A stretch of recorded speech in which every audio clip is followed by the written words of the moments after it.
Troisième et dernier niveau de difficulté pour la factorisation, c'est quand on n'a pas de facteur commun.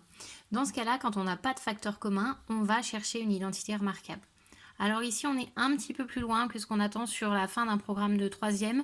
Maintenant, c'est quelque chose qui vous servira pour tous ceux qui vont aller en seconde générale et technologique. Donc, nous, on le fait ici. Je vous ai mis un exemple. Si on a x carré moins 16 et qu'on doit le factoriser. Ici, on repère notre signe moins qui est ici.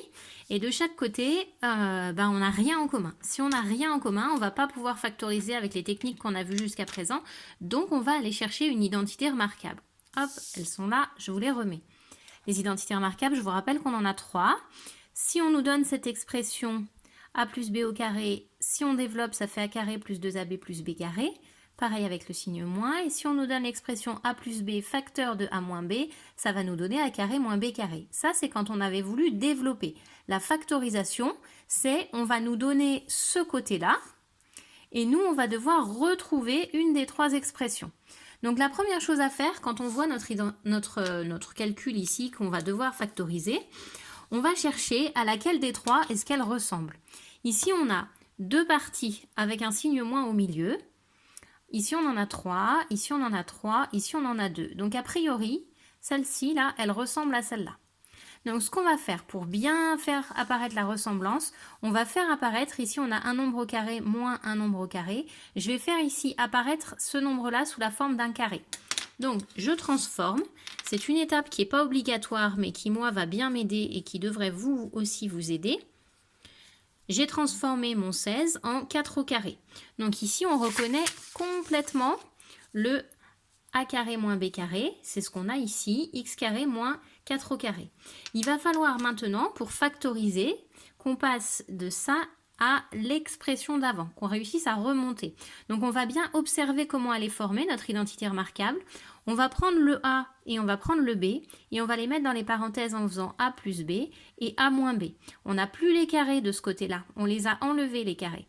Donc je vais faire exactement la même chose sur mon exemple à moi. Mon identité remarquable, je la garde à côté de moi. N'hésitez pas vous aussi à les garder à côté de vous ou à vous les réécrire à chaque fois. Je prends le premier nombre plus le deuxième sans les carrés. Et dans la deuxième parenthèse, je prends le premier nombre moins le deuxième sans les carrés également. Et là, on a terminé, on a factorisé, on a une expression factorisée pour laquelle au départ, on n'avait pas de facteur commun. Je vous fais un deuxième exemple. Si je vous donne l'exemple de j'ai 25 moins 10x plus x au carré. Je repère mes signes plus et mes signes moins. Ici, j'en ai un moins et un plus et je vais chercher un facteur commun. Alors, certains vont se dire, bah oui, mais il y a le x, il est en commun. Mais nous, on veut qu'il soit en commun dans les 3 morceaux.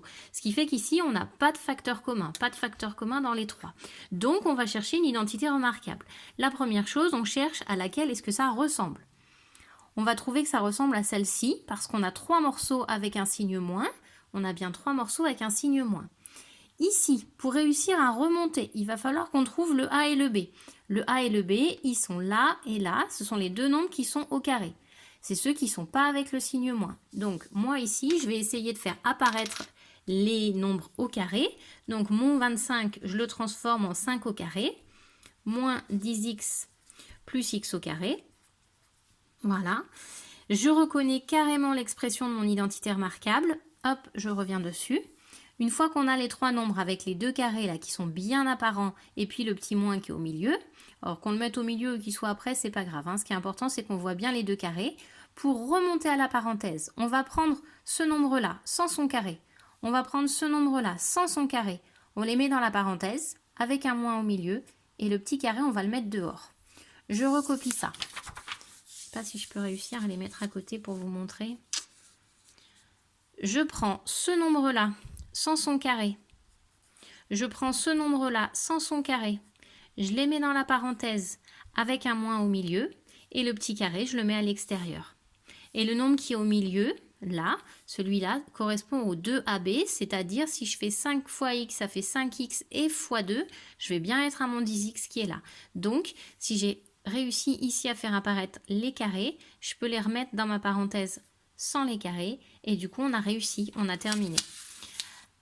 Voilà, C'est un petit peu plus difficile, c'est même carrément plus difficile, mais pour ceux qui veulent aller en seconde générale et technologique, il faut absolument que vous essayiez en tout cas et que vous suiviez bien les corrections pour réussir au moins à comprendre une fois que le corrigé est fait.